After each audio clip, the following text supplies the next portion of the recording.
Boa tarde a todos e a todas. Bem-vindo a mais um programa, a mais um Seminários Online do Programa de Pós-Graduação em Física da Universidade Federal de Mato Grosso. Hoje nós temos a grata satisfação de ter aqui com a gente a professora Ana Flávia, da Unicamp, que vai nos falar sobre seus trabalhos relacionados com perovskita. A professora Ana Flávia é bacharel em Química pela Universidade de São Paulo, mestrado e doutorado em Química pela Unicamp. Ela é bacharel em Química pela Universidade de São Paulo, pela USP.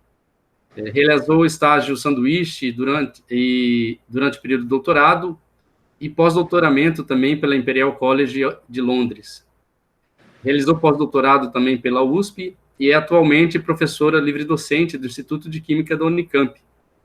Tem experiência na área de Química, com ênfase na aplicação de nanomateriais e conversões de energia solar, que é um tema extremamente relevante e atual.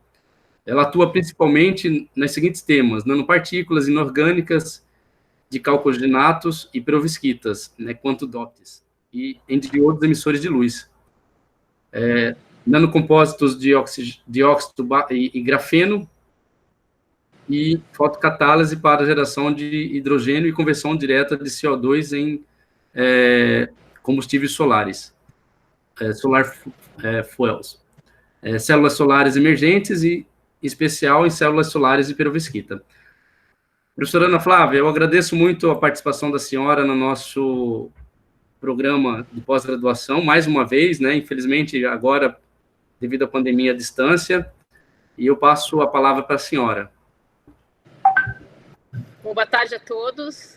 É um prazer enorme estar com vocês novamente, Pena que, dessa vez, online, Espero tudo der certo ano que vem, voltar aí para o Mato Grosso, para o Romildo e o Tereza, vocês aí, o Teldo também me levarem a comer bastante peixe, Vamos ver se a gente consegue. Será bem-vinda, professora. Então, é um prazer enorme para mim aqui falar para vocês um pouco do trabalho que a gente tem feito na área de perovskita, de células solares. Hoje de manhã eu dei um seminário para a Federal de Santa Catarina, e acho que eu falei muito, não consegui chegar na parte de LEDs, que eu gostaria de mostrar a aplicação dessas perovskitas também para emissão de luz. Então, fica aí para o próximo seminário de vocês. Eu faço um seminário mais específico para a parte de LEDs, tá? Eu vou focar um pouquinho mais no que a gente tem feito na Unicamp, em colaboração com o Synchrotron, na área de perovskitas, tá? Eu vou aqui colocar a minha apresentação e vocês só me avisem se vocês estão vendo a minha tela, tá? Daqui a pouquinho.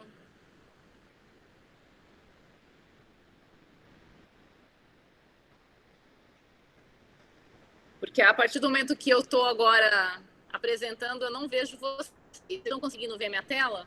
Tudo certo, professora. Sua tela está sendo mostrada. Então, vamos lá. Bom, eu tenho que agradecer também aí ao Cine, Desde agora, de 1º de outubro, eu assumi a direção do Centro de Inovação e Novas Energias, que é um centro que ele é financiado pela Shell e pela FAPESP. E a gente espera aí expandir o nosso centro com novas colaborações. E conto aí com vocês também. Então, deixa eu falar um pouquinho da minha trajetória. Desde no meu início na Unicamp, nós sempre trabalhamos com células fotovoltaicas emergentes, Então, começamos lá atrás com as células de TO2 corante, também chamadas de dye-sensitized solar cells. Também nós trabalhamos muito tempo com as células orgânicas, mas o que acontece hoje é que praticamente as perovskitas engoliram.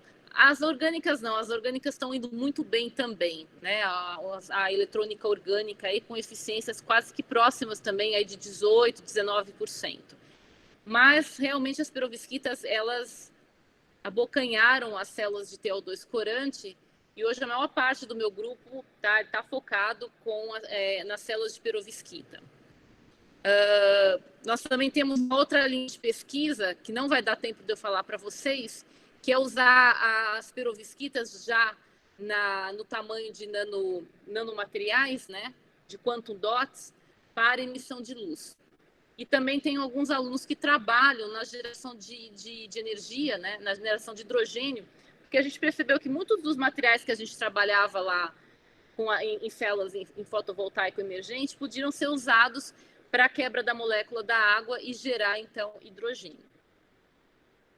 Bom, como eu falei para vocês, eu vou focar muito hoje nos materiais de perovskita e em como que as técnicas in situ são extremamente importantes para a gente tentar entender um pouco mais sobre esse material. Não só as questões, responder questões fundamentais, mas também entender como os fios de perovskita são formados, né, sobre a sua estabilidade. E muitos desses experimentos que eu vou mostrar para vocês, eles têm sido feitos no síncrotron, tá? Com radiação síncrona. Bom, uma pergunta aqui para a gente começar o nosso seminário é se o futuro ele é renovável, tá? Eu gosto desse chart, que é um cenário da Shell de 2019, né? A Shell é uma empresa que ela tem acertado nos seus cenários, foi ela que um dos cenários que ela, vamos dizer assim, previu foi a crise de 1970, na década de 70, a crise do petróleo. E segundo a Shell, por volta de 2070, 32% da geração, né, de energia, ela será proveniente de uma fonte solar, né? Então, vejo aqui até seria muito maior até que, seguido aqui, por exemplo, a gente pode falar da eólica com 13% e também da nuclear. Seria mais ou menos o cenário energético aí, comporia metade do cenário de 2070. Mas para a gente conseguir, então, chegar absorver aí toda essa energia solar e transformá-la em eletricidade, nós sabemos que isso é feito através de células fotovoltaicas, né? Hoje, 90% do mercado ele ainda é dominado pelo silício. E aí, muitas vezes tem aquela pergunta, né? Mas por que assim, o Brasil é um país que tem tanta luz solar, tanta energia? Por que não temos... Por que nós não usamos tanto, né, mais painéis solares? O problema é todo de um custo, tá?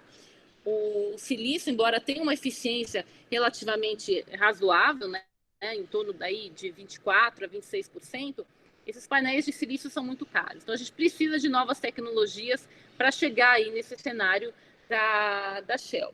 E uma vamos dizer assim, a maior revolução no setor fotovoltaico nesses últimos 10 anos são, de fato, as células solares de perovskita, que é o que eu vou falar para vocês hoje. Tá?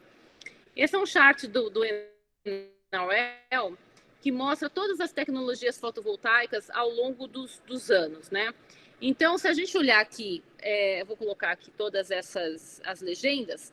Se nós olharmos, por exemplo, aqui em verde estariam os filmes finos, nessa região aqui seria as células fotovoltaicas emergentes, que nunca conseguiram ultrapassar, tá, o limiar de 10%. Agora, mais recentemente, as células orgânicas, né, vocês estão vendo aí, que já chegaram aí a uma eficiência de 17%, mas eu gostaria de chamar a atenção para as células de perovskita, né, que hoje tem uma eficiência de 25,2%, que já é uma eficiência, por exemplo, maior que as células de silício policristalina, que dominam o mercado, né?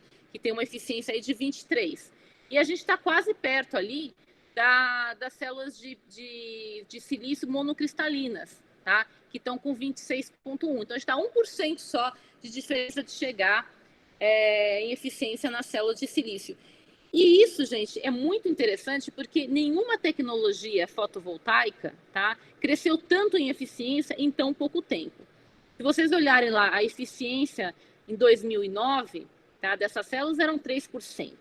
Importante dizer que lá em 2009, tá, essas células, a perovskita, ela foi utilizada como um corante na célula de TiO2 corante. Então, ela teve seu início lá nas células nas células de Dicel, tá? E várias mudanças foram acontecendo ao longo dos anos, né? Por exemplo, foi removido o eletrólito líquido, então em 2011, daí essas perovskitas já chegaram a 10%.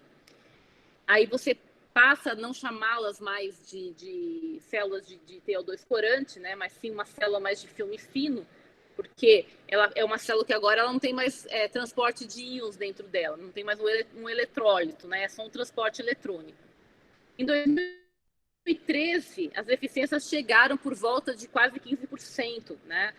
Como que se chegou a isso? Se chegou melhorando a morfologia, as técnicas de deposição, e mais recentemente a gente chega aí acima de 20%. Como que se chegou acima desses valores?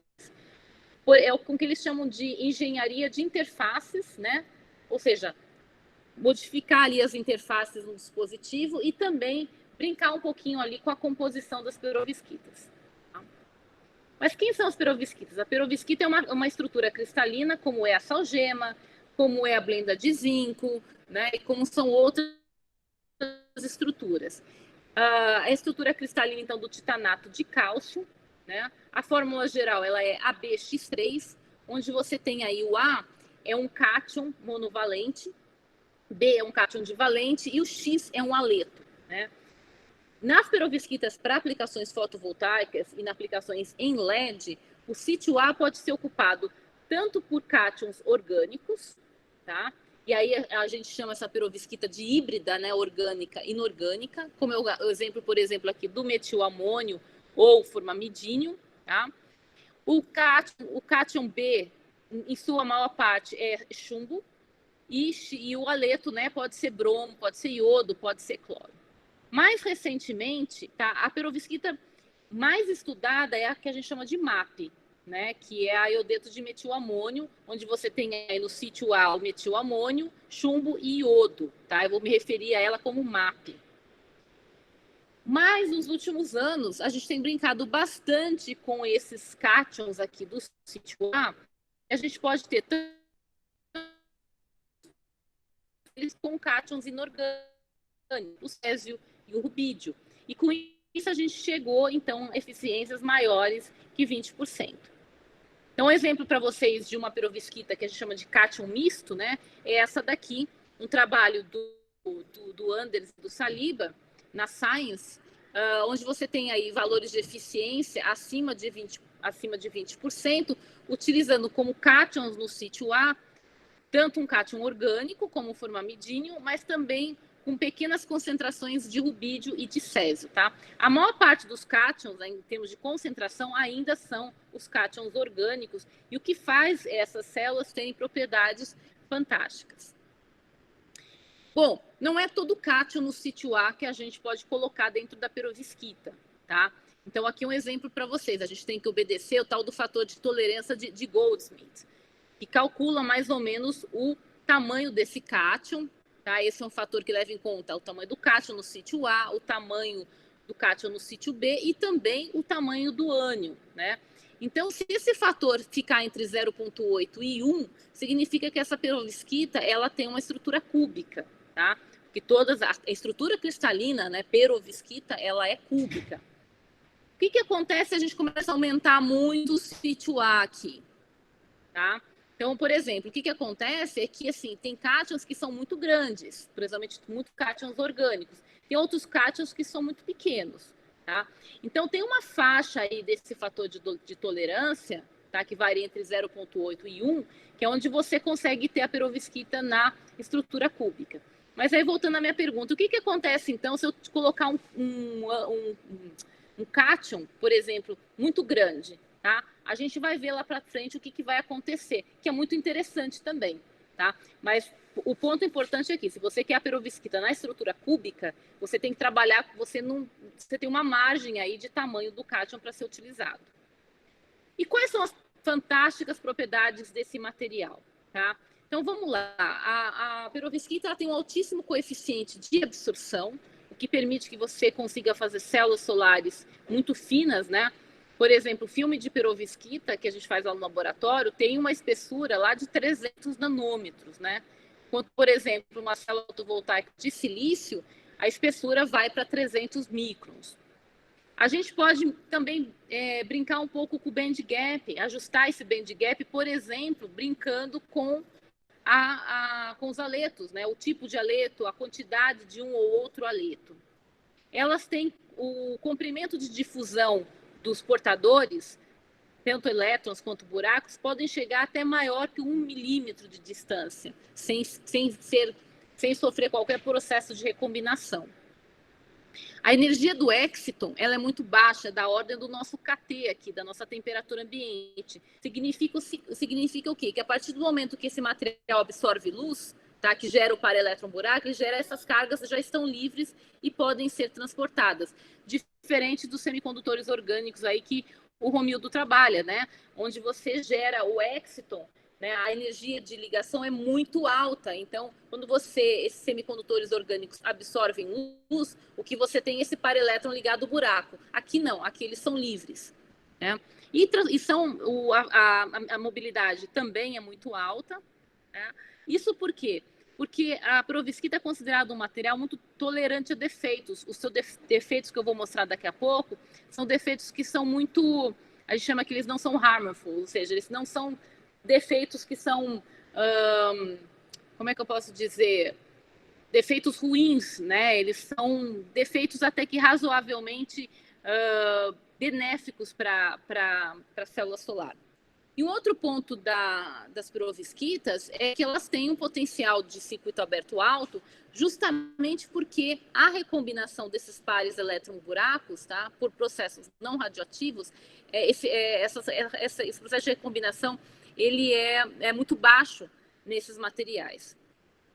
Então, mostrando aqui para vocês, por exemplo, nesse gráfico, o coeficiente de absorção da perovskita comparado ao silício, que é um semicondutor de gap indireto, com o acerneto de galho, que é um semicondutor de gap direto, tá? Então, vocês estão vendo que ele tem uma absortividade até maior que o próprio acerneto de galho. Então, por isso que a gente consegue fazer células bastante finas, né? E com relação aos defeitos, né, do fato delas serem tolerantes a defeitos, é mais ou menos isso daqui. Se a gente olhar a estrutura de bandas de semicondutores como arseneto de galho ou teruleto de cádmio, vocês vão ver que os traps, né, os níveis de energia dos traps, eles ficam dentro do gap. Tá? Então, se um elétron, por exemplo, cai numa armadilha aqui num trap, ele acaba ficando preso ali, tá? Porque é um trap, vamos dizer assim, que tem bastante energético, né? Então ele fica preso ali, isso diminui muito a mobilidade, aumenta muito a recombinação. Enquanto na perovskita, vocês podem ver que os defeitos, eles estão mais próximos das bandas, tanto de valência quanto de condução. Então são chamados de efeitos que a gente chama de rasos, né? Então, por exemplo, mesmo que o elétron caia num defeito aqui, o próprio KT, a própria temperatura ambiente é capaz de expulsá-lo desse nível de defeito e ele ir para a banda de condução, por exemplo, né? Falando quais são esses tipos de defeitos, né? Bom, são vários defeitos. A maioria deles está relacionado aqui, por exemplo, a vacâncias, né, na estrutura da perovskita, tanto vacância do cátion, dos cátions, né, do A e do B, as vacâncias dos aletos, ou mesmo, né, nesse ponto aqui, muitos cátions e esses ânions, eles podem se movimentar. Pensem que a perovskita, ela é uma estrutura cristalina, ela é um sal. Então, esses cátions, eles podem sair, por exemplo, das suas posições e ocuparem um interstício, tá? Nós temos também defeitos aí do tipo Schottky, né, onde você tem aí ausência, né, de cátions e ânions aí na estrutura, enfim. Então, essa área de perovskita, de defeitos, é muito interessante. Por quê? Por que ela é interessante? Porque a gente precisa tentar minimizar esses defeitos. Por mais que eles sejam defeitos shallow, que a gente chama, né, é a única maneira que a gente consegue melhorar o potencial de circuito aberto das perovskitas. Vocês vão ver que o potencial ainda está muito longe, tá, do teórico. Tá? Em termos de corrente produzida, a gente já chegou praticamente no máximo que a gente consegue produzir, tá? Em torno de 25, 26 miliamperes de fotocorrente por centímetro quadrado. O potencial dá para a gente melhorar bastante. E a gente só vai conseguir melhorar o bastante se a gente conseguir passivar esses defeitos na perovskita. Sejam defeitos na superfície ou sejam próprios defeitos do bulk também, que acontecem, né, principalmente nas bordas dos grãos. Bom, e quais são as dimensões aí da perovskita, né? As perovskitas, elas podem, a maior parte delas, né, que as de fotovoltaico, elas são feitas na dimensão de 3D, tá? Esse é um filme aqui de uma perovskita para aplicação em fotovoltaico. Para aplicações, nós podemos também ter as perovskitas com 0D, em 0D, ou seja, os quantum dots, tanto na sua forma de nanocubos, aqui cubos de 5 por 5 centímetros, quanto como nanoplacas, tá? Nanoplacas bem fininhas. Essas, vocês podem olhar essa imagem como se as nanoplacas estivessem empilhadas aqui, como se fosse um baralho, né? Uma do ladinho da outra.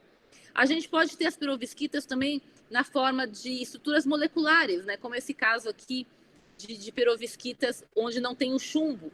E podemos ter também a perovskita 2D, tanto como eu falei, em nanoplaca, mas também em placas maiores, da ordem de microns, né?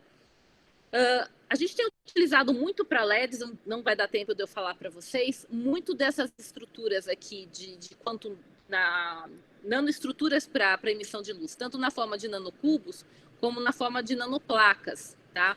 Então, esse aqui foi um trabalho de um pós-doc do nosso grupo, que começou a trabalhar com esses quantum dots de perovskita. Vocês estão vendo que a gente conseguiu aqui a emissão no azul, no verde e no vermelho, só brincando, tá, com a composição, tá, variando a porcentagem de bromo e cloro, tá, nessas perovskitas você consegue ajustar, né, o tipo de emissão. E a gente conseguiu até montar uns LEDs, a gente conseguiu fazer esses LEDs acenderem já faz alguns anos. Mas atualmente a gente também tem visto que a gente pode trabalhar com, em vez de nanocubos, como nanoplacas. Esse foi o trabalho do Luiz Gustavo de doutorado, onde agora o band gap, né, o tuning aí do band gap, ele é feito não né, mas bem, olha aqui, pela espessura dessas, dá para fazer pela composição, mas também dá para fazer pela espessura também, tá? Então, vejo que a gente também conseguiu emissões aqui que vão desde lá praticamente quase do violeta até o infravermelho. A gente fez essas emissões aqui também variando a composição, tá? Eu acho que eu não mostrei gráfico, a gente consegue variar, a gente escolheu aqui uma única composição, tá? Fixa, e a gente começou a variar a temperatura, né? E com essa temperatura a gente conseguiu obter nanoplacas com espessuras diferentes, tá? Então a espessura aí varia com a síntese, e a gente observou que existe um efeito de confinamento quântico nessas nanoplacas, ou seja, à medida que as placas vão ficando mais fininhas, tá? A gente consegue aumentar o gap. Então o meu recado aqui, assim, é uma síntese, são sínteses que não são complicadas de se fazerem, tá? E a gente consegue brincar bastante com o gap, com aonde você quer qual o comprimento de onda que você quer que essas perovskitas emitam, brincando não só com a composição, mas com a dimensão, tá? Com a dimensão e até mesmo com o tamanho. Voltando para as células de perovskita, que é o tema agora aqui da palestra, a grande pergunta, né? Como é que elas funcionam, né? Basicamente, o que a gente tem aqui, olha, vou colocar essas duas figuras. Esse é um esquema do dispositivo, né? Um dispositivo são várias camadas. Então, a gente tem, geralmente, um substrato que pode ser o ITO ou pode ser o FTO, um substrato transparente.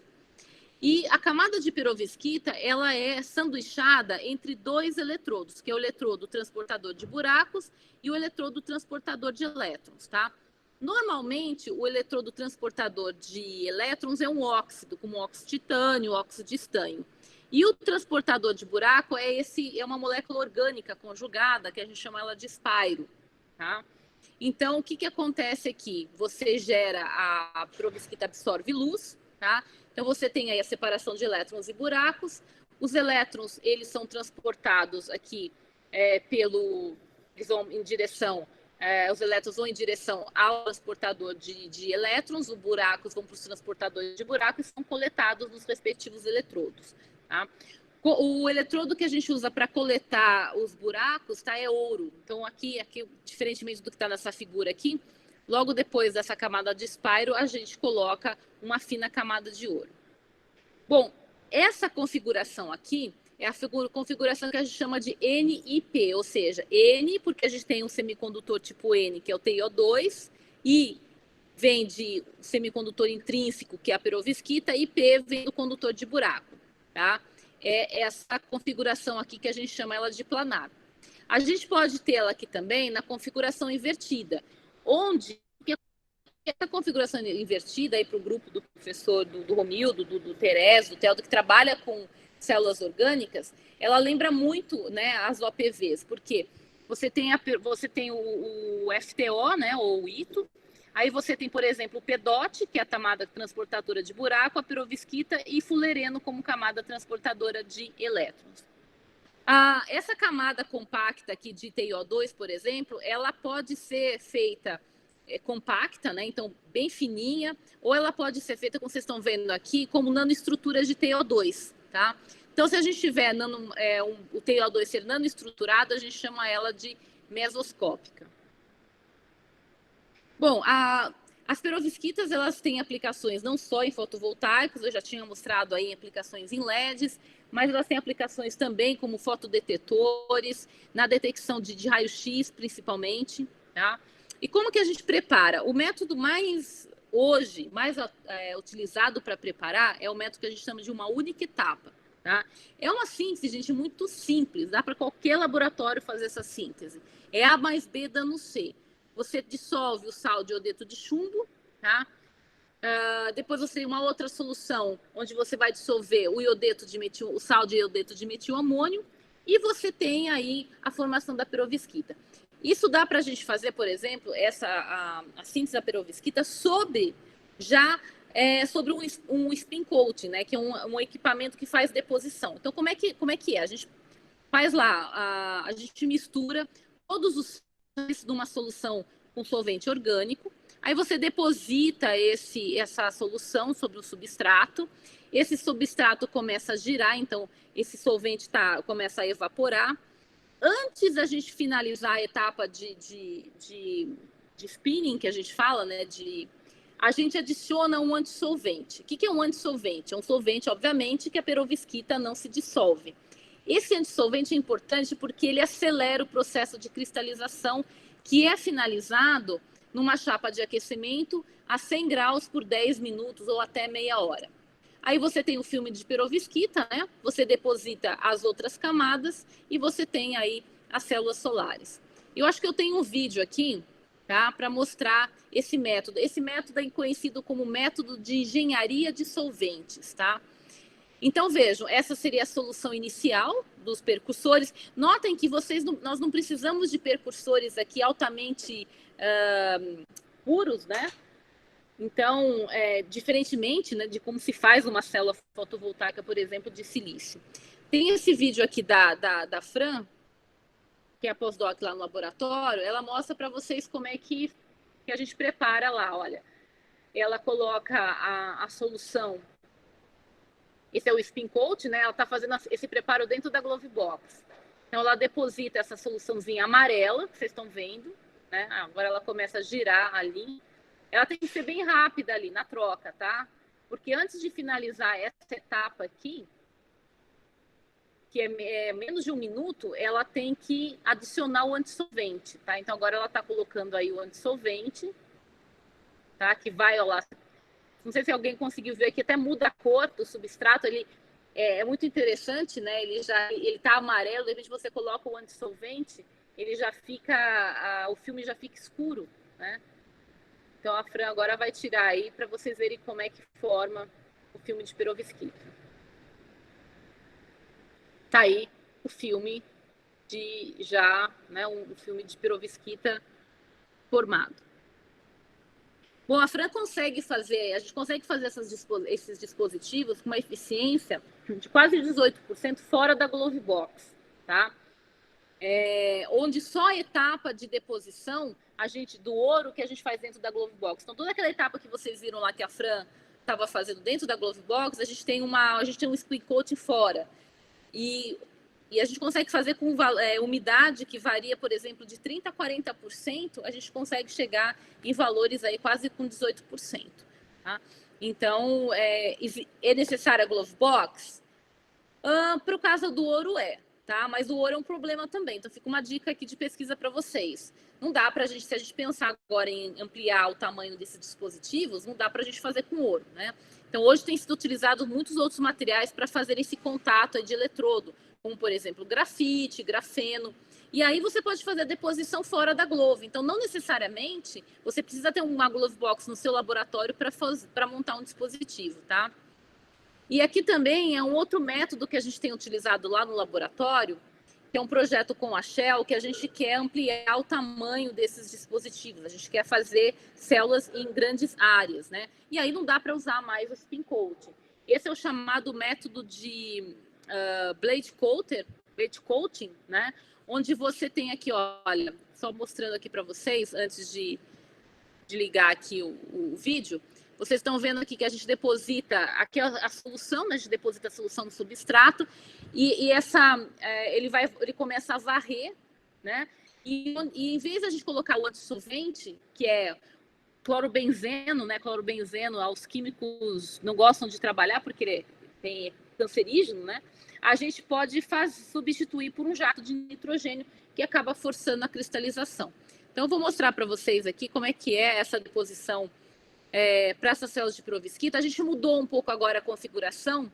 Em vez de fazê-las como NIP, a gente fez PIN, como as células orgânicas, tá? A gente sanduichou a perovskita entre o PEDOT, que é um polímero, e o fulereno, que é o transportador de elétrons. Então, olha, a solução é colocada ali no substrato, tá? Então, o blade coater ele começa a varrer aí a lâmina, espalhando, e ao mesmo tempo, como tem o jato de nitrogênio, o nitrogênio já vai retirando o excesso de solvente, né, e forçando a cristalização. Então, vocês vão ver o Adriano, esse é o trabalho foi o trabalho de doutorado do Adriano, feito em colaboração com o professor Faria, lá da USP de São Carlos. Vocês vão ver aí que, olha aqui, já está formado o filme de perovskita, sem precisar de aquecimento. Tá? A gente aquece, obviamente, para melhorar o desempenho, mas a perovskita já é formada nessa etapa. Bom, qual que é a eficiência hoje, né, em célula, o recorde em célula pequena é 25%. Tem essa empresa Oxford PV, ela anunciou recentemente, recentemente não, né? O recorde dela é 28% das células de perovskita, mas não perovskita sozinha, tá? A gente chama de tandem, onde você tem a célula de silício, em cima da célula de silício a gente coloca a célula de perovskita, tá? Mas esse recorde foi superado recentemente pelo Helmholtz Institute em Berlim, que anunciou aí uma eficiência de 29% tandem, tá? Perovskita mais silício. Só perovskita, o recorde é dessa empresa, da Panasonic, tá? E disse que agora em janeiro, que conseguiu aí numa área de 800 centímetros quadrados, conseguiu um módulo solar de perovskita de 16%. Vocês estão vendo que cai bastante a eficiência da célula pequena para a hora que a gente acaba ampliando aí o tamanho, né? Nós lá na Unicamp, a gente tem um projeto também para large areas, né? O projeto de pós-doc da Fran. A gente já vem desenvolvendo esses módulos de 5 por 5 centímetros de perovskita. De fato, o maior desafio realmente é a reprodutibilidade desses módulos. Bom, toda a tecnologia fotovoltaica ela tem o que se chama de triângulo dourado, né? Onde se leva em conta qualquer tecnologia precisa ter: estabilidade, baixo custo e eficiência elevada, né? Se a gente comparar as células de perovskita com silício, a gente vê que, em termos de custo, ela está super bem, né? Menos da metade do custo das células de silício. Ela está muito bem também com relação à eficiência, a gente já chegou aqui a 25,2%, já passou até o silício policristalino, mas o problema ainda está na estabilidade, que é um dos tópicos que eu vou abordar com vocês hoje. Além da estabilidade, que é um problema das células vocês estão vendo aí um videozinho de degradação da perovskita. O que a gente tem trabalhado lá na Unicamp? Com outros problemas desse dispositivo, dessas células solares. Um deles, por exemplo, é o fato de que vocês viram, né, a Fran fazendo a deposição ali da perovskita utilizando uma tinta, né, o que a gente chama de ink, né, uma solução. É claro que é um processo, né, todo processo que sua origem é em solução, né? A gente usa muitos solventes e tal. Então é óbvio que a gente acaba terminando o processo com a fase desejada, fase de perovskita aqui, tá? Cúbica, né? Mas a gente às vezes acaba também com fases que são indesejadas, como as chamadas fases amarelas, né? As yellow phases, ou o próprio iodeto de chumbo. Isso é ruim, porque isso diminui a eficiência. A gente ainda precisa trabalhar muito com a questão do chumbo, porque alguns países, né, dificilmente eles vão aceitar a comercialização de produtos que contêm chumbo, tá? Elas sofrem ainda segregação de fases. O trabalho quando o Terésio ficou lá comigo, um ano lá em Campinas, né, é analisar essa separação de fases das perovskitas quando você ilumina, sob iluminação, e a questão que eu já falei para vocês de reprodutibilidade. Bom, deixa eu acelerar aqui, né? Eu quero mostrar, vou dar acho que 3 exemplos para vocês do que a gente tem feito lá no laboratório para estudar, né, alguns desses problemas que eu coloquei para vocês, né? Então, eu já tinha adiantado antes que a gente tem utilizado muito técnicas in situ, muitas delas acopladas à radiação síncrotron. A gente tem também trabalhado com composições de cátions mistos, principalmente com césio, com formamidínio, tá? Às vezes que a gente chega lá até 40% de césio e 60% do cátion orgânico, tá? Bom, por que a radiação síncrotron? Qual que é a vantagem que a gente tem? Bom, primeiro a vantagem aqui, né, na verdade, colocar aqui embaixo, é porque a gente tem uma facility fantástica que está perto lá da gente, em Campinas, tá? E é um laboratório nacional, qualquer um pode submeter propostas para o síncrotron. E já falo para vocês que isso seria muito importante para vocês aí na UFMT. Bom, a luz síncrotron é uma luz que ela é produzida pelo movimento acelerado dos elétrons nesse anel, né? O movimento desses elétrons próximos à velocidade aí da luz, onde o que acontece é que eles emitem um tipo de luz, que é a chamada luz síncrotron, que tem aí uma radiância, né, um brilho extremamente alto, por exemplo, se comparar com o campo negro a 3 mil kelvin. Então, a gente pode utilizar essa radiação síncrotron, que vai desde a faixa aqui, gente, desde a faixa do ultravioleta até o infravermelho, aqui, como é mostrado aqui nesse gráfico. A gente tem trabalhado muito em duas beamlines, que a gente chama, né, 2 linhas de luz, que é a linha de raio-x, e a gente trabalha também em colaboração com o Hélio na linha de infravermelho, né? E por que é interessante, né, essas técnicas de in situ, de raio-x in situ? Porque a gente pode fazer a sonda, né, a gente consegue enxergar desde o material que está sendo formado em solução, a gente consegue ver como que o filme é formado durante o spin coating, o que acontece com essa perovskita quando ela vai para o aquecimento térmico, tá? E até consegue analisar as etapas da degradação. Isso tudo a gente consegue fazer in situ, né? E consegue ter informações extremamente importantes, por exemplo, do mecanismo de formação e o mecanismo de degradação, tá? As técnicas de raio-x mais importantes disponíveis no síncrotron, tá, são tanto a difração e espalhamento. Existe espectroscopia, como absorção de raio-x, e também tem a parte de imagens, né? A parte de microscopia, em vez de utilizar elétrons, a gente pode utilizar o raio-x. A gente trabalha bastante com as técnicas de espalhamento e de difração, tá? Essas técnicas são conhecidas, são chamadas de GSACs e GWOCs, que vem do inglês, tá?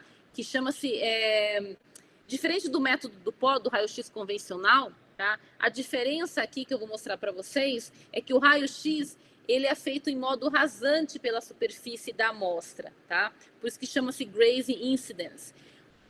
Qual que é a diferença do small angle, né, que é o SACS, para o alto ângulo, que é o wide angle, né? A diferença é só na posição do detetor, tá? Então aqui você tem o raio-x, a tua amostra e o detector. Se você colocar o detetor muito perto, tá? A gente consegue ver a difração desses raios-x. Se a gente levar o detetor lá para trás, a gente consegue ver o espalhamento do raio-x, que é a técnica de Sachs. Tá? Então, com a técnica de Sachs, eu vou mostrar essa para vocês entenderem bem a diferença do que é o espalhamento e o que é a difração de raio-x. Bom, vocês são físicos aqui, não preciso explicar para vocês o que é vetor de onda, né? Fiquei um tempão nesse slide na parte da manhã explicando para os químicos o que é um vetor de onda, mas acho que aqui, para a física, eu não preciso explicar. Então, vamos lá, né? Nas linhas de luz lá, esse tipo de imagem é o que a gente obtém do espalhamento da radiação X. Tá? Então, onde cai o vetor de onda da radiação X incidente, o KS, né, o KF, né, é o feixe que ele está sendo espalhado, o ângulo aí de espalhamento é o 2θ, tá? Que lembra muito, gente, na verdade, a técnica de difração de pó, né, os cones de difração, né, de Debye-Scherrer, por exemplo. Só que aqui no síncrotron, a gente trabalha, né, como é que a gente consegue tirar esses dados, por exemplo, né, dos picos de difração. Para isso, então, a gente precisa definir, né, os vetores de incidentes, os vetores de... a luz, né, o vetor da luz incidente, da luz que é espalhada, e é dado por a somatória é dada por esse vetor, o vetor Q aqui, né, que é esse pontinho aqui, olha. Né, aqui é o sinal do raio-x que é pego nessa imagem do detetor.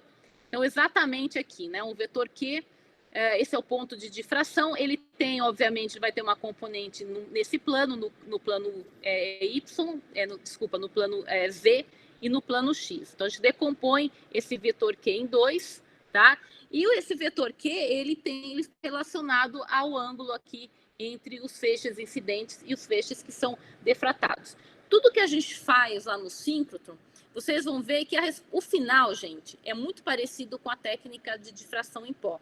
Só que em vez da gente reportar a intensidade em função de 2θ, a gente coloca a intensidade em função de Q, que é esse vetor de espalhamento. Então, isso é mais ou menos o que a gente tem, tá? A gente tem aqui o experimento sendo feito lá. O nosso detetor é uma CCD, ele determina essa imagem aqui. Obviamente, depois eu preciso calibrar para a gente chegar exatamente nos valores, né, de 2θ ou de Q. Ainda tem ali, a gente ainda faz uma integração. Olha, cada um desses arcos aqui, pessoal, é um ângulo 2θ. Tá? Depois a gente vai integrar, tá, esse arco aqui para a gente até chegar no final aqui, que é aquele gráfico que todo mundo já é bastante conhecido, de intensidade em função, agora não de 2θ mais, em função de quê? Aqui um exemplo de um experimento in situ que a gente fez lá no síncrotron, a gente levou, tá, eu acho que o Teresa participou desse experimento, a gente levou o spin coating para dentro, tá, do raio, da linha de síncrotron, da linha de raio-x. O raio-x vinha por aqui, olha, ele entra num ângulo rasante pela amostra, aqui é o detetor, né? Esse foi o trabalho de doutorado aí do Rodrigo. E a vantagem que a gente tem de usar o síncrotron, tá? Que a gente pode fazer esse experimento, né, em função do tempo. Ou seja, você pode ficar coletando essas imagens aqui no detetor enquanto o experimento está acontecendo. Bom, além de fazer experimentos desse tipo de deposição, eu vou mostrar aqui agora um exemplo para vocês, que a gente pode fazer reações químicas dentro da linha, tá? Esse foi o trabalho de mestrado do Rafael com aquelas perovskitas 2D. Vocês lembram que eu falei para vocês o que será que aconteceria se eu colocasse naquele sítio A, em vez de um cátion pequenininho, o que acontece se eu colocar um cátion grande, por exemplo, um cátion orgânico, tá? A gente chega a essa situação aqui. A gente colocar cátions muito grandes, tá? É como se a gente estivesse cortando essa perovskita aqui e a gente consegue produzir perovskitas que são 2D, tá? É um tópico super interessante que eu podia também falar um outro seminário para vocês só de perovskita 2D. A gente pode produzir essas perovskitas 2D que a gente chama, tá? Tanto começando pela perovskita 3D e tratando essa perovskita, por exemplo, né, com cátions orgânicos, né, cadeia grande, ou a gente pode sintetizar elas mesmo no laboratório, escolhendo exatamente as proporções estequiométricas dos cátions, né, que vão ali entrar na síntese. A gente pode sintetizar essas perovskitas, e o exemplo que eu vou dar para vocês aqui, tá? O Rafael sintetizou essa perovskita, que ela tem esse cátion orgânico, que é o butilamônio, tá? Um cátion grande, com formamidínio, e ele produziu essa perovskita aqui que eu vou colocar para vocês, cujo N é igual a 2. N igual a 2 significa que você tem duas camadas daqueles octaédricos, dos octaedros, né? Saiu aqui. Deixa eu colocar, olha aqui, gente, é muito simples fazer assim. Você mistura as duas soluções, o percussor de iodo com o percussor contendo os dois cátions, imediatamente forma, né, esse material 2. É um material com propriedades de emissão muito fortes, tá? Então, a gente depositou substrato transparente. E a gente colocou essa reação que vocês estão vendo aqui, a gente colocou dentro da linha de Sachs, né? Então, agora, em vez de a gente ver difração, a gente está vendo espalhamento. E olha que interessante. Então, a gente montou todo essa parafernália dentro da linha, foi feito lá no Slack, em Stanford. E a gente conseguiu ver, pessoal, o crescimento, né? Como que aqueles percursores ali do início, né? Aquelas soluções percursoras, aqueles octaedros individuais, eles vão se juntando, olha aqui, e vão formando, tá? Vão formando essas placas aqui.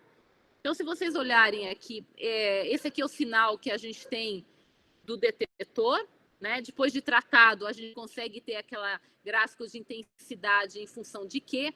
Aqui é small angles, né? Sachs. Vocês estão vendo que o ângulo aqui, o Q é 0,32 ângulos a menos 1. Esse pico aqui se refere a justamente, tá? Essa distância entre essas camadas aqui. Então, a gente consegue ver in situ como que esses materiais vão se ordenando, vão se formando, e como a gente está em função de intensidade em função de tempo, a gente consegue medir a cinética, né? E a gente chegou a essa velocidade de crescimento de 3,3 ângulos por segundo, ou seja, a cada segundo, tá? 6 camadas dessas de octaedro, que a gente chama de slides, né? Elas fazem elas se stacking, né? Elas se pilarizam uma em cima da outra. Então, esse trabalho do Rafael, né, que a gente viu essa síntese in situ, ele foi capa aí da Chemistry of Materials no ano passado. Bom, então a gente pode fazer como é que se fala? Reação química, tá? E vamos entender um pouco do filme, né? E dá para ver também o filme sendo formado? Sim, dá para fazer. Como eu falei para vocês, foi o trabalho do Rodrigo, onde ele levou para a linha de Synchrotron, ele levou o spin coating, tá? Ele montou o spin coating dentro lá, e o resultado é mais ou menos que a gente consegue obter. Uma das maneiras de você plotar é esse gráfico aqui, né? Onde você tem os valores, então, de Q em função do tempo. Só para chamar atenção para vocês aqui, é o seguinte, vocês estão vendo que o T0 é quando ele joga o solvente ali no spin coat, daí ele começa a agitar. Então, vocês viram que no início, tá, tem esse sinal aqui, que é provavelmente dos coloides que são formados, né? Assim que ele adiciona o spin coating, vocês verem que começa a aparecer um pico aqui, olha, que vai aumentando em intensidade em Q igual a 10. Q igual a 10 significa que é um dos picos principais da perovskita cúbica. Então, veja assim, que imediatamente ela começa a se formar e vai ficando intenso, tá? Esse outro pico que aparece aqui, tá, é uma fase não indesejada, é uma fase hexagonal que nessa condição aqui vai desaparecendo com o tempo. Então, vocês estão vendo que essa técnica, eu não vou ficar entrando aqui tanto em detalhes para vocês sobre o mecanismo, mas ela é muito útil porque você pode acompanhar in situ a formação de várias fases. O processo de perovskita, gente, é muito complicado, tá? Eu vou mostrar só um slide para vocês aqui, para vocês verem como esses resultados, a formação dela é um processo complexo, tá? Por exemplo, aqui, olha, você é o resultado anterior, né? Você vê a formação da perovskita quando você não tem umidade. Por que a gente tem que evitar a umidade na formação da perovskita, tá? Porque olha aqui, o que acontece? A gente começa a formar um monte de coisa, começa a aparecer um monte de sinal aqui, tá? E o sinal mesmo da perovskita igual a 10, a gente praticamente nem vê mais. Uma outra coisa interessante desse trabalho do Rodrigo, né? Vocês viram ali que é tudo feito manual, né? A Fran foi lá e, de repente, tem que despejar o spin coat. A gente observou um dado muito interessante no preparo das perovskitas, que eu vou mostrar aqui agora para vocês. Olha que interessante. Aqui, o Rodrigo variou o tempo que ele deposita, que ele injeta o antissolvente. Então, o que a gente percebeu? Que se você injeta o antissolvente muito tarde, tá? Aqui, olha, tá mostrando aqui, olha, depois de 60 segundos, em comparação com 15 segundos, olha o que acontece. A morfologia fica muito ruim, tá? Então, é importantíssimo que você adicione esse dissolvente logo no início, enquanto você ainda tem essa fase coloidal aqui sendo formada. Aí você consegue um filme com uma boa morfologia, tá? Então, você tem que ter esse insight aí, não pode demorar muito, porque se você demorar muito, você acaba, o filme acaba com uma morfologia muito ruim. Então, essa foi a conclusão do trabalho do Rodrigo, que ele chega, inclusive, tá?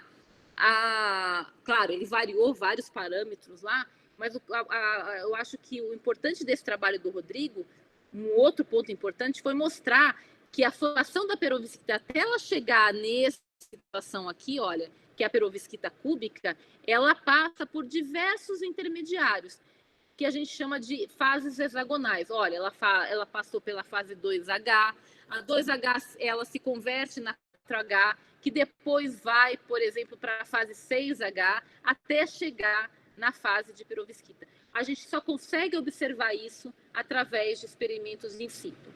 E por que é importante a gente saber como as perovskitas elas se formam? Porque a gente vai ver lá que a degradação da perovskita também passa por essas fases hexagonais. E essas fases hexagonais, pessoal, elas são muito indesejadas. Aí a pergunta, tá? Quando eu termino de fazer todo o meu experimento, deposito a perovskita, vou lá, faço aquele aquecimento, né? Porque muitas delas a gente precisa aquecer no final. O que acontece? Essas fases hexagonais que são formadas lá no início, elas permanecem? Porque se elas permanecem, gente, é ruim, tá? E por que elas são ruins? Porque se você comparar, aqui tem a fase cúbica e a fase que a gente chama, né? As fases amarelas, né? As yellow phases, elas não são ativas. Porque olha como é que esses octaedros PBX6, eles se organizam. Na estrutura cúbica, tá? Esses octaedros estão unidos aí pelos vértices numa estrutura 3D. Na hexagonal, além deles estarem unidos pelas arestas, vocês estão vendo aqui, olha, que esses octaedros, né, eles não estão ligados. Então, o transporte de carga aqui é muito ruim. Então, por isso que é uma fase que a gente não quer que ela se forme. E aí, uma pergunta que a gente sempre respondia, mas dá para a gente ver essas fases, como elas estão distribuídas? Sim, dá para a gente ver, e a gente teve que ir para o síncrotron de novo, tá? Agora, utilizando não mais a linha de raio-x, mas a linha de radiação infravermelho, tá? Essa é uma outra linha que eles têm lá, eles chamam de nano-infravermelho. O Terésio também trabalhou bastante nessa linha, onde você tem aqui, olha, você tem a sua amostra, tá? A radiação síncrotron, ela é acoplada com o microscópio de um FM, tá? Então, o que acontece? Olha, você incide radiação infravermelho agora não é mais radiação X, gente, radiação infravermelho na sua amostra, enquanto você está varrendo, você está fazendo ali o mapeamento da microscopia, tá? Como a gente trabalha com essa pontinha muito pequenininha, é como a gente tem é como se ela funcionasse com uma nanoantena, né? E a gente consegue resoluções de 25 nanômetros. Só para vocês terem uma ideia do resultado, o que a gente obtém desse experimento nessa linha, a gente consegue tanto a topografia, né, a amostra de FM, então a gente consegue ver os grãos aqui, e a gente consegue obter o espectro infravermelho, tá?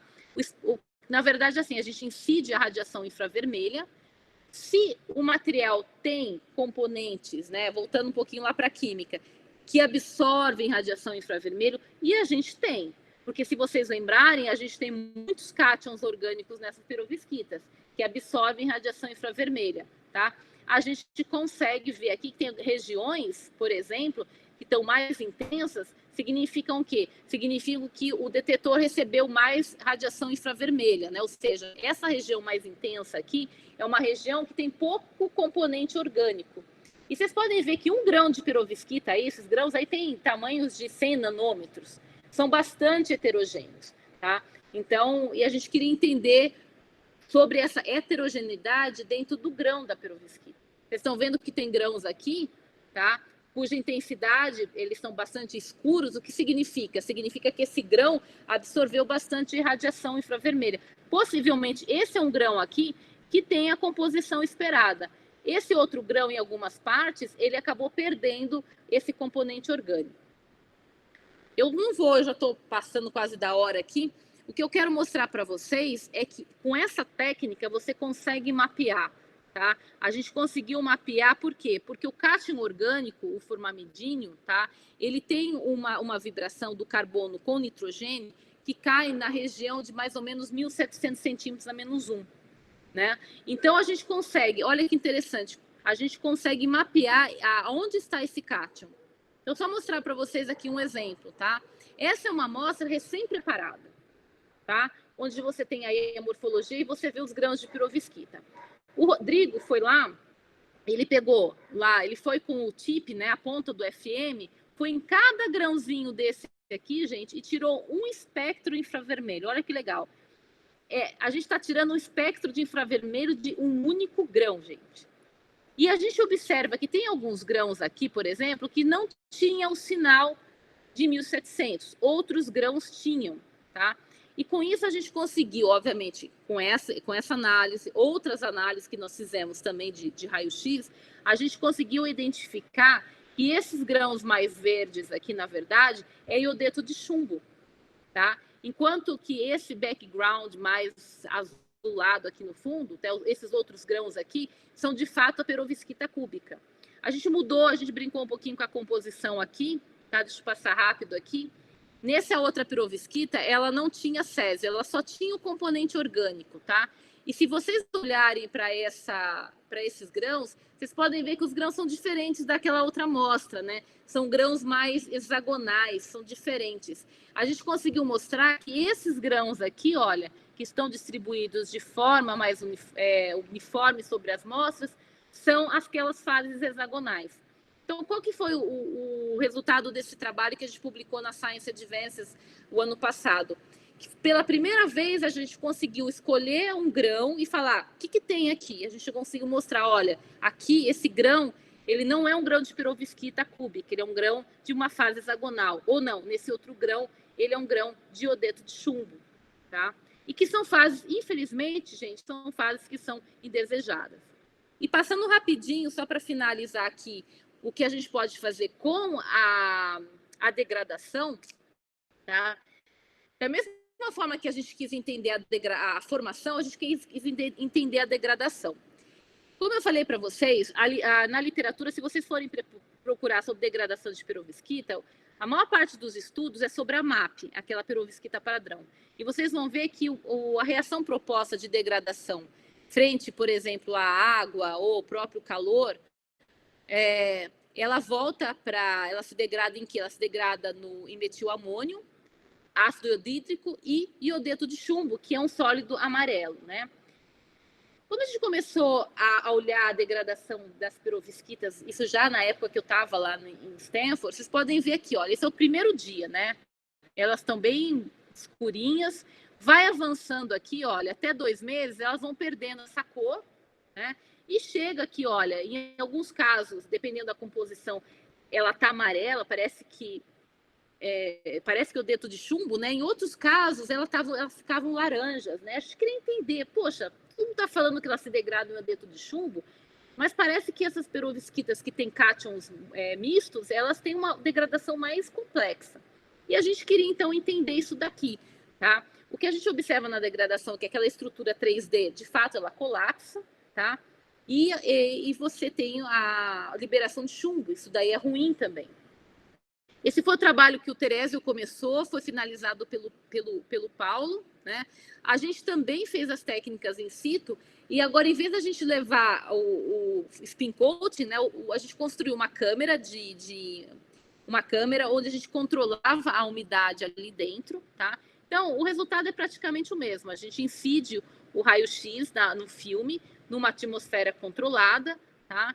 O resultado é esse, olha, a gente controla, então, a umidade, a gente pode ver o que acontece variando a umidade, e não só isso, variando com o tempo, né? Porque a gente vai sucessivamente coletando dados. Então, por exemplo, você começa a ver que tem um pico lá que começa a aparecer e começa a aumentar, alguns deles, né? Começam a aumentar com o tempo, né? Então, com isso, você consegue saber identificar esses picos e ver como que eles estão sendo formados. Depois de 60 dias, tá? A gente tirou novamente os espectros de raio-x e a gente conseguiu provar, que era uma coisa que não tinha sido mostrado na literatura, que essas perovskitas mistas, diferentemente da MAP, onde o principal pico de degradação, ela se degrada principalmente no dedo de chumbo, tá? Essas estruturas mistas, elas se degradam nessa estrutura aqui, que é uma estrutura que a gente chama de uma perovskita hidratada, né? É uma estrutura que vocês vão ver que o formato dela é em formato de nanorods, microrods, na verdade, e elas são estruturas que elas contêm de tudo ali, né? Elas têm os cátions orgânicos, inorgânicos, elas têm água, e é um material, obviamente, cristalino, e é o principal produto de cristalização desses materiais. Para completar esse estudo, o Paulo foi lá no microscópio de varredura, tá? Que opera também, que pode operar em condições ambientes, e ele fez vários filmes da degradação. Então, você consegue ver a evolução da degradação da perovskita e o aparecimento desses microrods aqui, que é justamente essas estruturas que foram identificadas nas medidas in situ, tá? Na verdade, elas começam... Ele tem vídeos de horas, né? Ele teve uma paciência enorme para fazer isso. Ele consegue formar, ver direitinho, primeiro, a formação das fases hexagonais, né? Essas fases hexagonais, de repente, elas vão evoluindo para essas fases hidratadas, né? E a gente conseguiu propor o mecanismo de degradação dessas perovskitas. Então, elas também se degradam de forma interessante por essas estruturas hexagonais, as mesmas que a gente viu lá atrás de formação. Então, elas são formadas a partir de estruturas hexagonais e elas se degradam via estruturas hexagonais. Obviamente que no final, né, também tem outros compostos, tem óxido de chumbo, tem carbonato de chumbo, mas iodeto de chumbo mesmo, tá? Tem muito pouco. Então, eu espero que eu tenha mostrado para vocês aqui, né, o potencial dessas técnicas essas técnicas aqui de in situ, né? Recentemente eu participei de um consórcio com vários autores, né? Nós publicamos esse trabalho na Nature Energy, onde se vocês estiverem interessados em estudar a degradação de perovskita, tá? Que é um tópico muito quente, eu sugiro lerem esse trabalho, porque tem vários protocolos para vocês seguirem. Vocês podem escolher qual protocolo que vocês querem para estudar a degradação desses materiais, tá? E isso está começando a ser exigido agora nas publicações. Bom, eu termino aqui, eu espero ter mostrado para vocês aqui, né, que esses materiais de perovskita são fantásticos, tem muitas perguntas em aberto. A síntese, ela não é simples, ela é simples, não é nada complicado, mas tem muita coisa que a gente precisa responder, desde a formação, desde a degradação, questões de defeitos, tá? E eu acho que a gente tem que aproveitar uma facility que a gente tem aqui perto, tá, da gente, que agora com o Sirius a gente vai poder fazer coisas que nenhum outro laboratório vai conseguir fazer, tá? Para vocês terem uma ideia, hoje, o Sirius, né, eles estão abrindo agora uma nova linha, chama a Carnaúba, que é uma nanoprobe. Tá? Isso não tem lugar nenhum no mundo, então a gente vai poder fazer coisas assim realmente muito interessantes. Então, eu paro por aqui. Obviamente, eu gostaria de agradecer aí ao meu grupo, a todos os meus colaboradores, às agências de fomento, e agradecer aí todos vocês também por terem ficado aí escutando eu falar por mais de 1 hora, né, Teldo? Professora, a gente que agradece, é satisfatório ouvir tanto conhecimento assim relacionado com o Perovskita. E tenho certeza que os alunos e os professores que estão presentes curtiram bastante ouvir sobre sua pesquisa. Eu queria aproveitar, inclusive, para agradecer a presença dos professores do Instituto de Física que participaram do seminário e também dos professores de outras universidades, como o professor Jacques Rezende, do campus do Araguaia, da UFMT, o professor Luciano Ribeiro, da UEG, e o professor Demétrio Filho, da UNB, que estão presentes aqui. Eu agradeço a cada um de vocês a presença. Teodoro, só um pouquinho, porque estão tocando a campainha aqui em casa, eu acho que ninguém aqui em casa está escutando. Tá, tudo bem. Enquanto isso, quem tiver interesse em fazer pergunta para a professora, que se manifeste no chat, e aí a gente vai fazendo uma sequência enquanto ela volta de quem pode fazer, de quem vai fazer as perguntas, né? Quem tiver interesse, estamos com as inscrições abertas.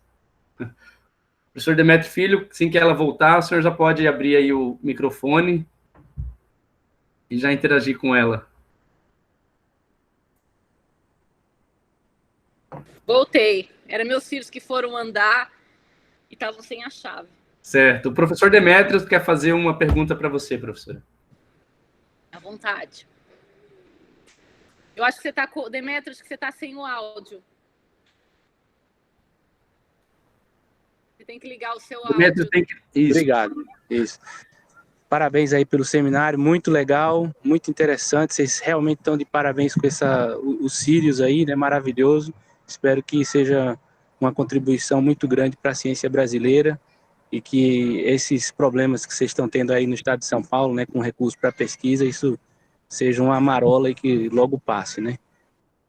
Eu recebi uma bolsa do governo francês para estudar perovskitas, passei agora o mês de dezembro, janeiro e fevereiro lá na Universidade de Sergipe-Pontoise e comecei a ler aqueles vários artigos introdutórios, né? Um dos que eu gostei bastante foi o do Antoine Kahn, né, lá de Princeton, e o título do artigo é Is It All About the Interface?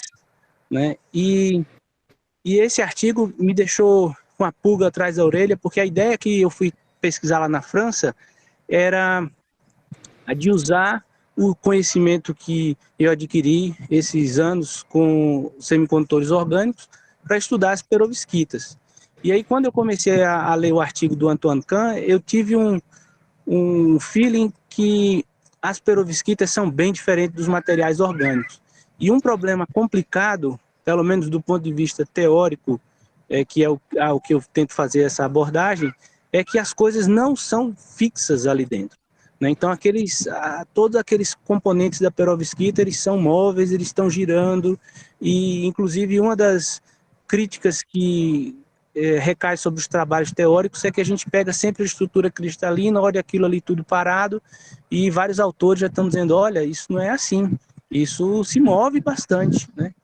E aí, quando você mostrou essa técnica de olhar ao longo do tempo, realmente isso é fantástico, porque você pode ver esse movimento, né? Você pode ver como é que essas coisas estão se movendo e, quem sabe, propor formas de travar essas coisas no lugar certo para que elas não parem de funcionar com o tempo, né?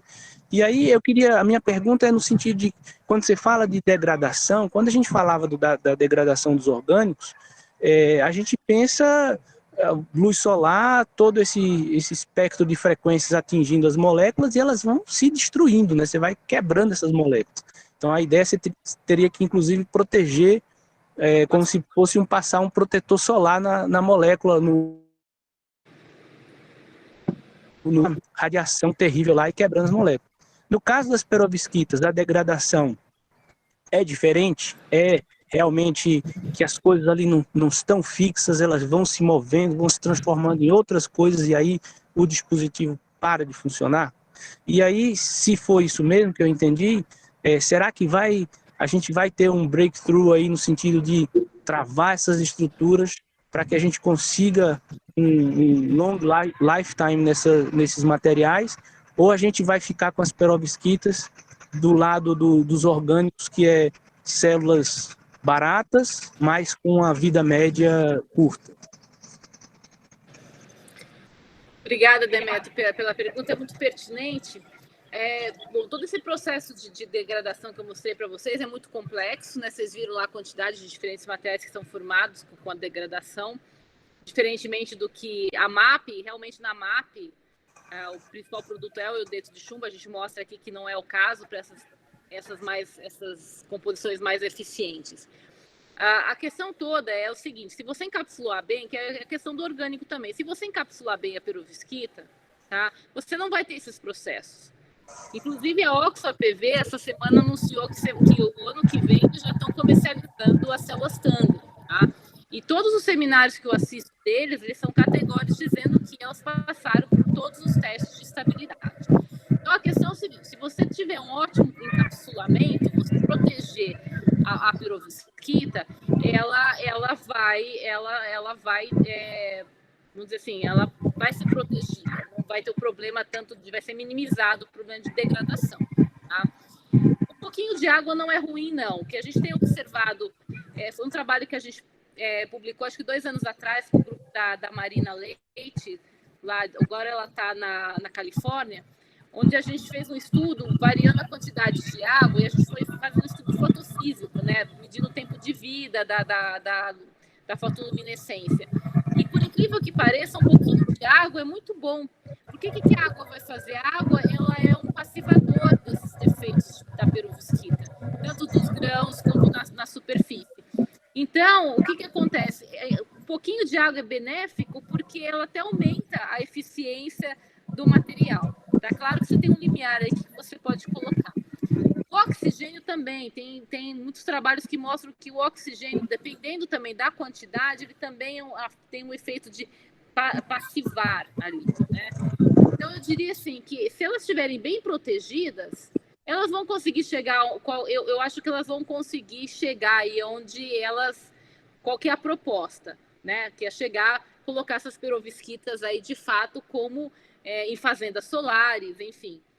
Então, dizem que os testes que a gente faz lá de estabilidade, eles não passam de 1000 horas, tá? E todos esses testes que são feitos agora são testes acelerados também, né? 20 anos em 1 ano, né? Então, eu acho que também é muito ver para crer. Quando acho que tiver eu acho que quando essa resposta só vai ser respondida quando elas começarem a ser comercializadas e elas forem instaladas. Legal, muito obrigado. Eu espero que você esteja aí no meio desse grupo aí que vai realmente fazer esse breakthrough. E aí eu acho que esse problema da toxicidade, né, que é um dos que se falou e que é conhecido, talvez com essa encapsulação, com o encapsulamento também seja de certa forma resolvido, né? A quantidade de chumbo é muito pequena, é muito pequena. Talvez seja um problema se você pensar na perovskita para a internet das coisas, que está, né, toda essa parte que hoje estão pequenas aplicações em dispositivos smart devices e tal, onde você vai ter o contato humano ali, tá? Mas se você pensar numa questão de uma fazenda solar isolado, a quantidade de chumbo é muito pequena, né? Então você vai ter como controlar, porque realmente não tem jeito. A gente tem trabalhado também com perovskita sem chumbo, mas a eficiência ela cai drasticamente, ela vai para menos de 5%. Joia, muito obrigado, hein? Bom trabalho. A Ana Paula Albuquerque quer fazer uma pergunta também, por favor, Ana Paula.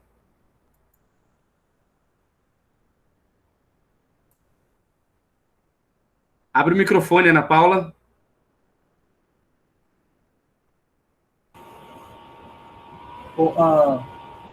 Na verdade, é o Renan que está falando aqui. Renan, tá certo.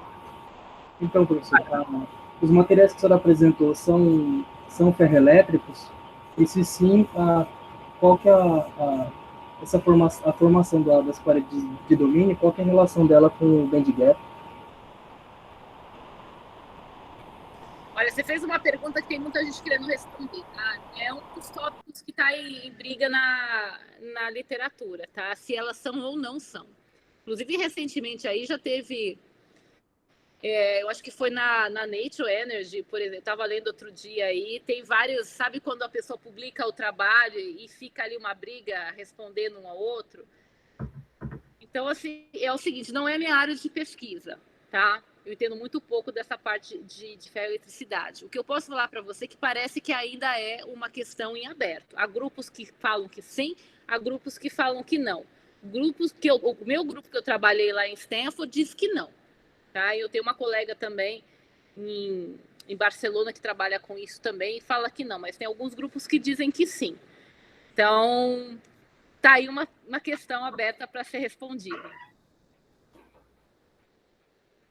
Ok, muito obrigado. Certo?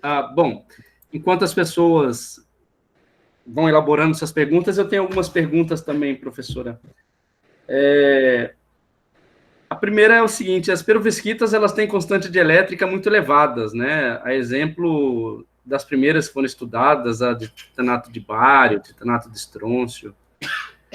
E quando você constrói o dispositivo, né, usando as perovskitas, ocorre algum efeito de elétrico devido às elevadas constantes de elétrica nesses dispositivos?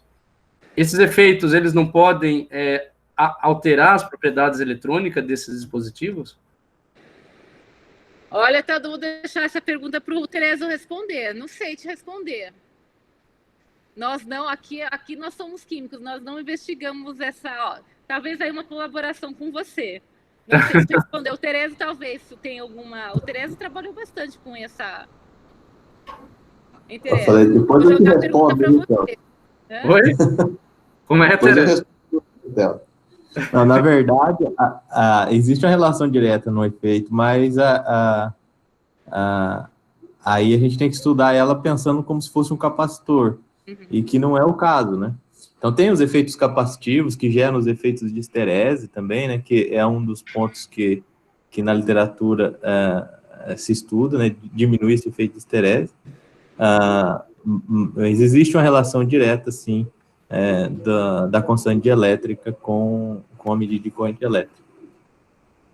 O que a gente sabe lá, é uma coisa, eu acho que o Demétrio falou é verdade. Uma coisa, quando esse movimento de íons na perovskita, ele é problemático, tá? Porque você tem um dinamismo ali. Então, por exemplo, a gente tem um trabalho que a gente publicou agora na CS Photonics, o trabalho do Kaká. Então, você vê, a gente fazia todas as medidas no filme, só o filme de perovskita, tá? Não estamos falando de dispositivo, tá? E quando você vai para o dispositivo, a hora que você aplica o potencial, que esses íons começam a se mover ali, a história é outra. Tá?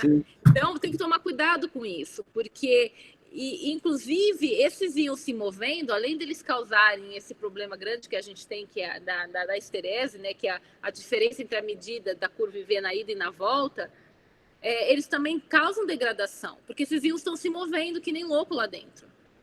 Tá? Inclusive, é um dos pontos para se estudar, tá? Qual é o efeito do movimento desses íons na questão de degradação. Certo.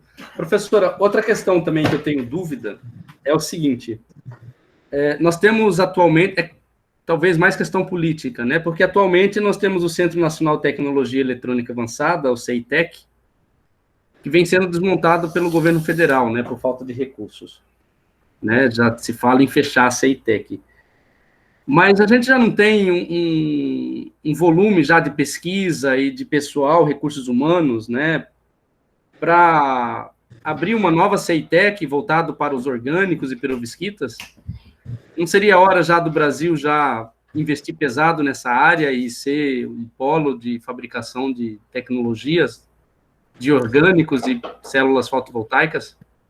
Olha, eu acho que os orgânicos a gente perdeu um pouco o bonde, né? Na verdade, o que a gente tem muito hoje, a gente vê pelos nossos pesquisadores do INEL, é muito na parte de sensores, né? Isso, se você pegar o grupo do Xuxa, eles estão fazendo trabalhos maravilhosos na parte de sensores, né? Eu acho que o forte do Brasil em eletrônica orgânica hoje, tá?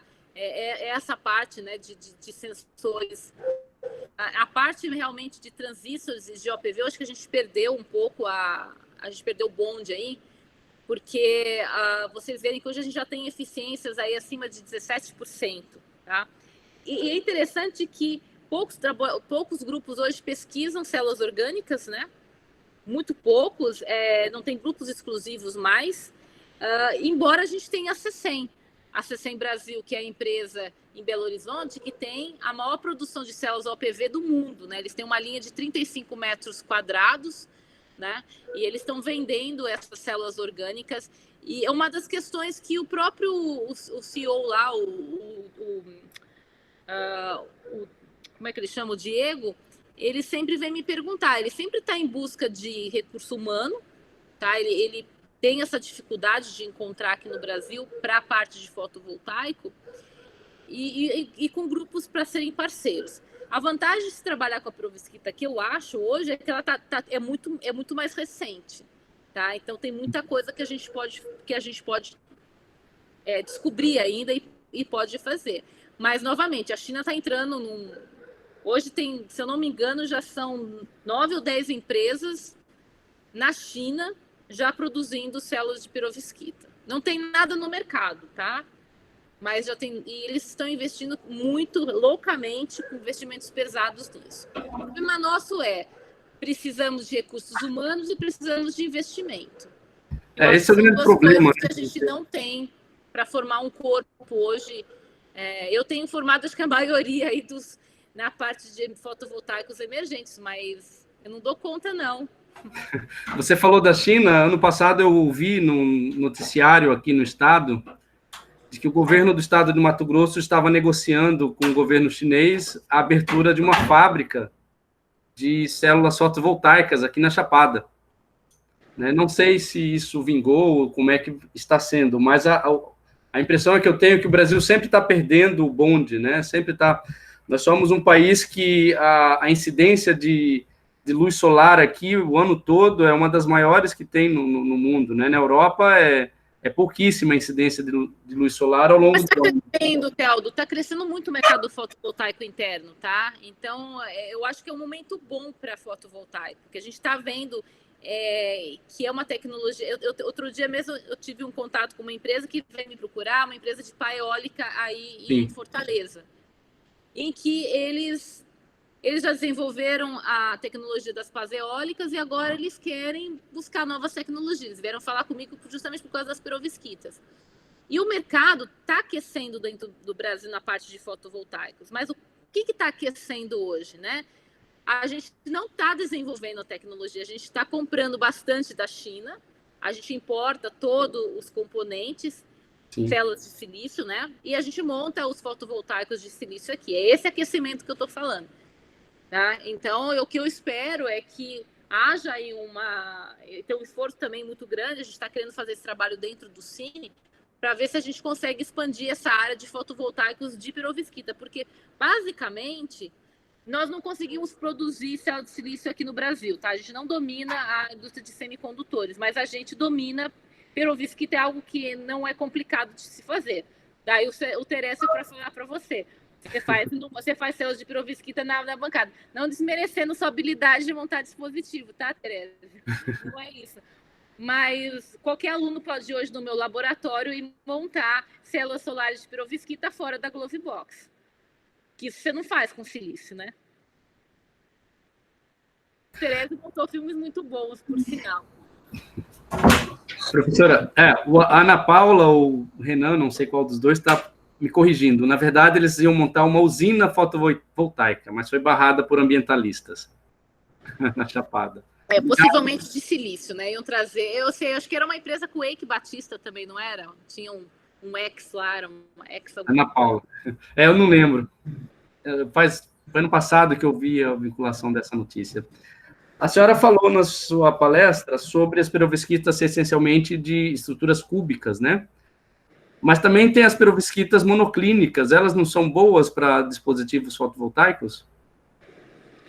Olha, o que a gente tem visto são as perovskitas que realmente têm tido mais o efeito fotovoltaico, são as que ficam ali entre tetragonal, cúbica e ortorrômbica. Tá? As fases hexagonais, eu não sei a monoclínica, mas as perovskitas hexagonais, elas não são não são fotoativas, né? Até porque você interrompe esse network desses octaedros aí. Sim. E mesmo nos nanocubos, tá?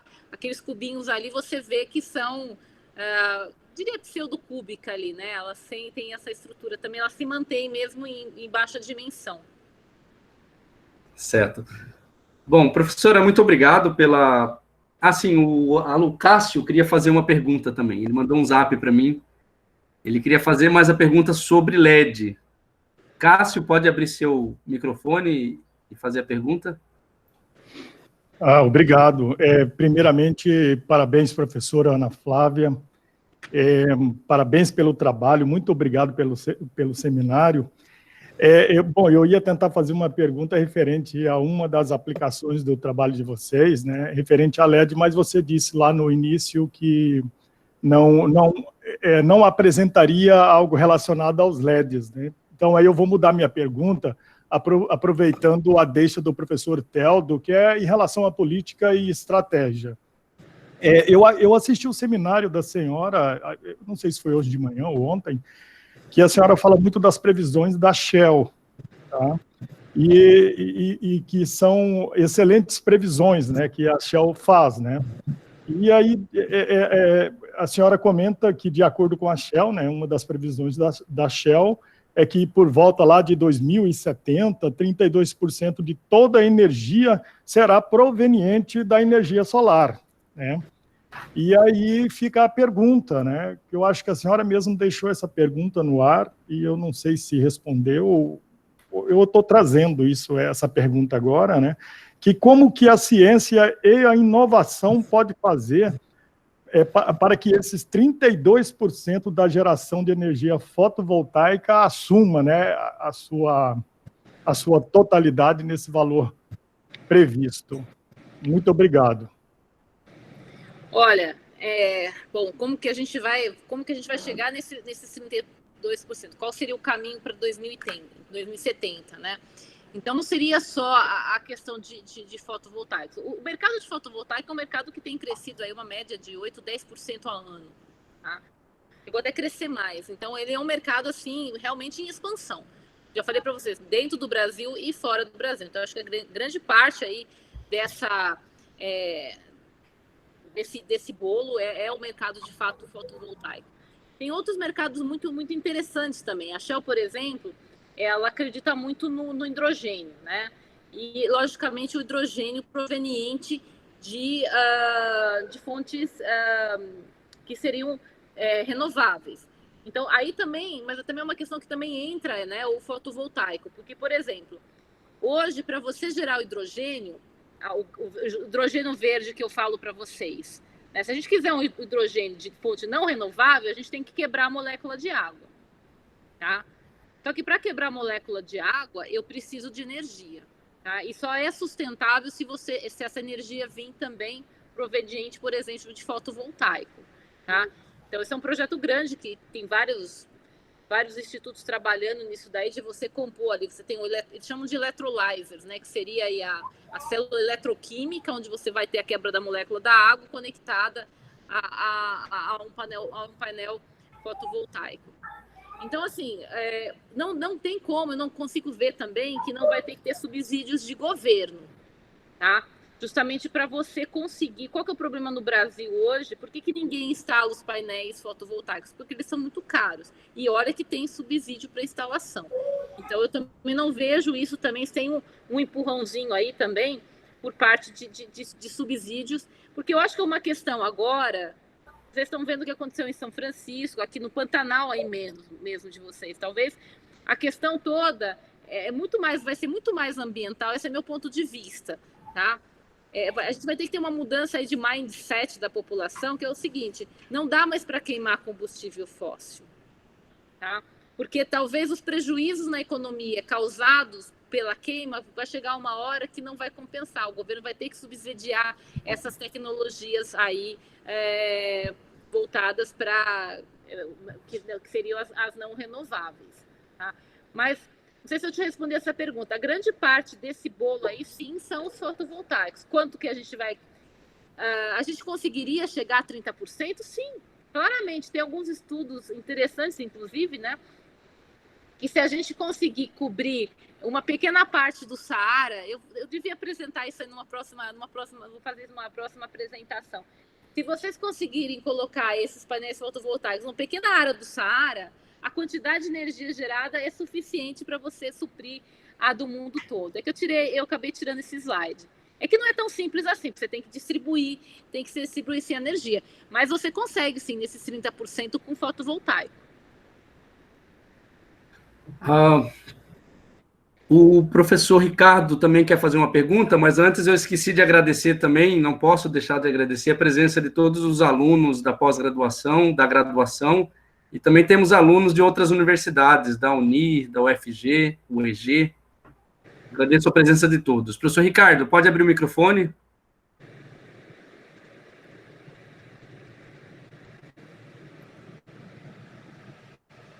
Ricardo? Seu microfone está desligado, Ricardo.